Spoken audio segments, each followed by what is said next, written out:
Em nome do Pai, do Filho e do Espírito Santo. Amém. Leitura do Evangelho de nosso Senhor Jesus Cristo, segundo São Marcos. Glória a vós, Senhor. Naquele tempo, os fariseus vieram e começaram a discutir com Jesus. E para pô-lo à prova, pediu-lhe um sinal do céu. Mas Jesus deu um suspiro profundo e disse: Por que esta gente pede um sinal? Em verdade vos digo, a esta gente não será dado nenhum sinal. E deixando-os, Jesus entrou de novo na barca e se dirigiu para a outra margem. Palavra da salvação. Glória a vós, Senhor. Caríssimos irmãos e irmãs, um excelente dia para todos nós. Boa semana de trabalho. Começamos uma caminhada a partir de quarta-feira com o início da quaresma. Deus abençoe que a gente possa fazer tudo aquilo que agrade ao coração de Jesus. Muito bem. Vemos no evangelho de hoje aqueles que se colocaram como inimigos de Jesus, né, querendo colocá-lo à prova, vão pedir a ele um sinal. Aí é que está, meus irmãos, quando a fé não é verdadeira, quando a fé traz o perigo que exige provas, não é uma fé real, não é uma fé sincera. E a gente sabe que os fariseus e todos os que cercavam Jesus, eles não estavam buscando a verdade. Eles estavam ali tentando Jesus, que conhecia o coração de cada um deles. Mas preste bem atenção, fique comigo até o final dessa reflexão, que você vai entender que também nós podemos cair na armadilha de ter atitudes farisaicas, né? Eles queriam que Jesus realizasse um prodígio grande, uma coisa que chamasse a atenção de todo mundo, algo que talvez se encaixasse nos seus métodos, mas Jesus não veio para fazer a vontade deles, e sim fazer a vontade do Pai. Agora, a gente pode pensar quantos católicos agem como os fariseus. Tem pessoas que dizem assim, por exemplo, se Deus me der isso, eu acredito. Se Deus me atender, eu vou ser bom, eu vou fazer caridade, eu vou rezar. Se Nossa Senhora me ajudar, sim, eu vou rezar o texto todo dia. Ou seja, isso é colocar Deus à prova, é tentar Deus. E essa deve ser uma atitude que jamais deve permanecer no coração da gente. É uma atitude que deve ser dissipada do coração do católico, do coração de todo verdadeiro católico, né? Outros dizem assim, se eu resolver tal coisa, eu vou começar a ir para a missa todo domingo. Mas você é católico? Se você é católico, você tem a obrigação de ir à Santa Missa aos domingos. Se você não vai, você incorre em pecado grave, né? Então, as pessoas tentam a Deus. E Jesus, que foi tentado por Satanás, ele vai dizer, né, ao diabo: não tentarás o Senhor teu Deus. É isso que a gente precisa prestar bem atenção, viu, meus irmãos? É necessário a gente ficar de olhos abertos, coração aberto para a graça de Deus. Senão, a gente acaba perdendo a oportunidade de crescer espiritualmente, de estar na presença de Deus. Então, durante esses dias, a gente vai encontrar no Evangelho, o Evangelho que narra, né, a tentação de Jesus no deserto. O diabo tenta Jesus. Então, não seja como o diabo, que quer tentar Jesus fazendo proposta. Se Deus me der, eu faço. Se Deus me der, eu acredito. Se resolver o meu problema, eu também começo a rezar, eu vou para a igreja. Não. A atitude de um verdadeiro católico, de um verdadeiro filho de Deus, é dizer: Senhor, eu nada mereço, mas eu confio em tua misericórdia. Me ajude, Jesus. Eu sei que eu já errei, eu sei que eu não mereço nada, mas eu confio na tua bondade. Aí nosso Senhor vai ver a humildade do coração da gente, ele vai nos atender. Jesus, você lembra da parábola do filho pródigo, né? Ele pede ao pai a parte da herança, é uma parábola que tem um significado para minha e para a sua vida.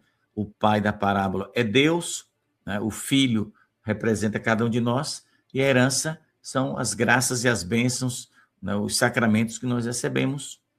São heranças de Deus, heranças espirituais. Então, Jesus conta essa parábola contando um fato, né, humano para nos abrir os olhos para situações divinas, né?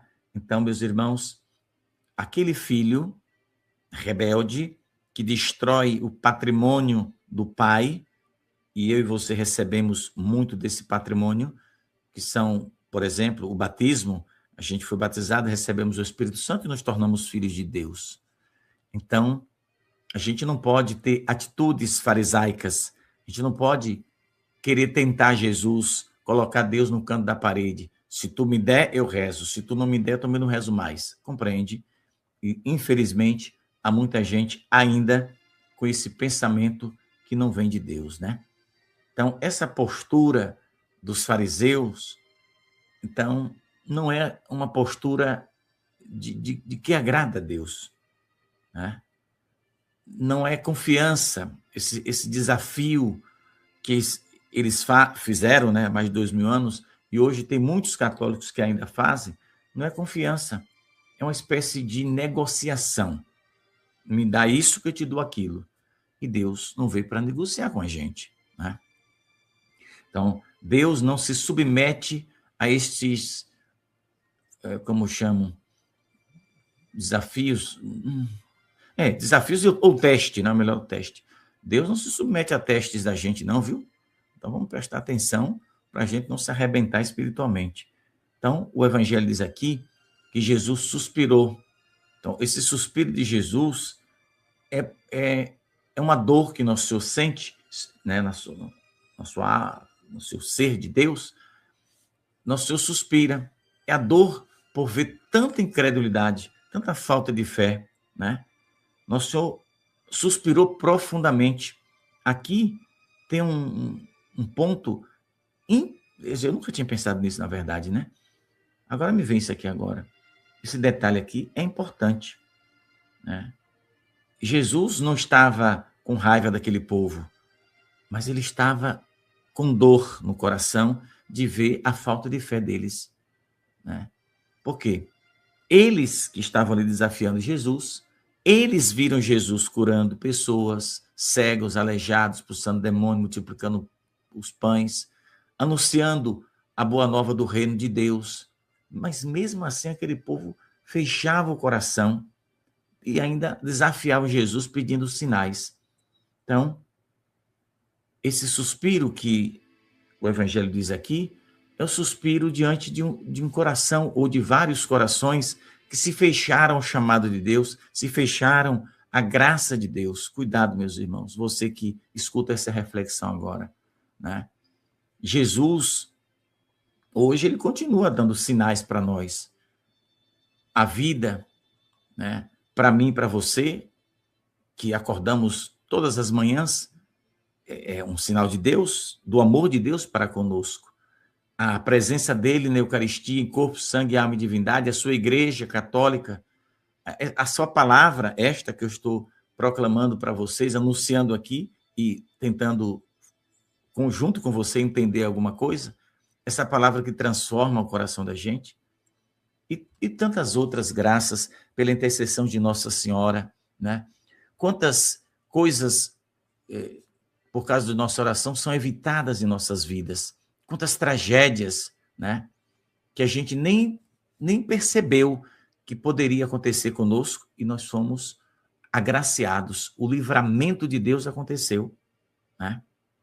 Então, é bom a gente ter cuidado, porque quando se vive pedindo sinais extraordinários, pode-se facilmente ser enganado pelo demônio e pode-se causar uma cegueira. Nossa Senhora fala na mensagem dela, esse alerta está nas mensagens de Anguera, causar essa cegueira espiritual, né? Então, vamos pensar direitinho nisso e procurar viver de uma forma mais coerente em relação à nossa fé.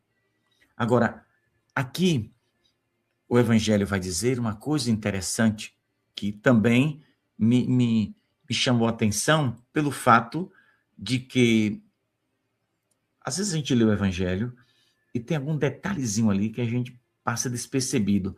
Mas aqui diz, a última palavra do Evangelho, aqui no versículo 13, o último, né? Jesus deixou aquele povo, entrou de novo na barca e se dirigiu para outra margem, para o outro lado. Bom, vamos fazer uma leitura espiritual aqui desta palavra. Jesus vai para outra margem. Então, esse texto do Evangelho de hoje termina dizendo que Jesus deixou aquele povo e partiu. Isso é algo grave, meus irmãos. Jesus foi para oferecer e eles rejeitaram. E Jesus pega o barco e parte para outra margem. Vai para o outro lado e deixa aquela gente. Então, Deus respeita. Nossa Senhora diz, vós tendes liberdade, mas o melhor é fazer a vontade de Deus. Deus respeita a liberdade sua e minha. Quando a gente insiste na dureza do coração, ele não força, ele não obriga, ele apenas se afasta. Não porque quer deixar de amar a gente, não é isso. Mas porque o amor não obriga, não impõe. O amor apenas ensina com docilidade e a gente deve aprender. Então, essa passagem, essa passagem realmente, essa última frase do Evangelho é um alerta grandioso para nós católicos. O coração, quando está fechado, né, nos afasta da presença de Deus. Então, vamos pedir a Deus a graça de ter confiança, ter uma fé madura, porque a fé madura não gosta de espetáculo, né? A fé madura, ela permanece mesmo no silêncio. A maior prova, meus irmãos, do amor já foi dada. Primeiro, com o sim de Maria, Nossa Senhora nos ama muito. Depois, com a entrega de Jesus na cruz. Então, quem pede mais sinais pode estar ignorando o maior de todos os sinais, o sim de Nossa Senhora e a morte de Jesus na cruz. Maria dá seu filho para nos salvar. Presta bem atenção nisso. O Evangelho é pequeno, mas a vontade de falar é mais. Mas o tempo chegou. Vamos embora. Eu desejo que o seu dia seja maravilhoso. Por caridade, compartilhe essa reflexão o máximo que você puder, porque tem muitos corações que precisam compreender essa palavra, né? Que você possa hoje pensar, eu estou querendo Deus na minha vida, eu estou buscando Deus para a minha vida, ou estou tentando colocá-la à prova, né? Tem gente que porque morreu o pai, a mãe está doente, alguém na família, quer deixar de rezar, quer perder a fé em Deus. Isso não é justo. Que Nossa Senhora nos ajude, que ela nos abençoe. Daqui a pouco a gente se vê. Deixa o seu joinha e compartilha.